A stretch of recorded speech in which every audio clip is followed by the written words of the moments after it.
உடல் எடை குறைக்கும்போது நம்மள சாப்பிட்ற சாதத்துக்கு பதில் என்ன சாப்பிடலாம் அப்படிங்கிறது நம்மளுக்கு ஒரு ரொம்ப குழப்பமான விஷயமா இருக்கலாம். தானிய வகைகள், வரகு, தெனை இந்த மாரி எல்லாம் நம்ம பயன்படுத்தலாம்னு யோசிக்கும்போது விலை அதிகமா இருக்கும்.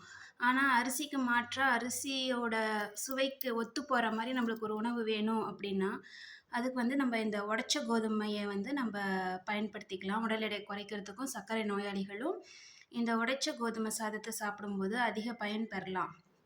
இந்த சாதம் வந்து சாப்பிடுறதுக்கு உடைச்ச கோதுமை சாப்பிடுறதுக்கு சாதமா செஞ்சு சாப்பிடுறதுக்கு நம்ம நார்மல் ரைஸ் சாப்பிடுற மாரி தான் இருக்கும்.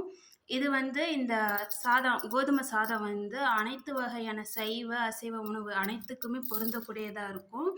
இது நம்ப எப்படி வேணாலும் பிரியாணி, உப்மா எந்த வெரைட்டி ரைஸ் வேணாலும் செஞ்சுக்கலாம். எல்லாத்துக்குமே பொருந்தும். இது முயற்சி செஞ்சு பாருங்க. நன்றி.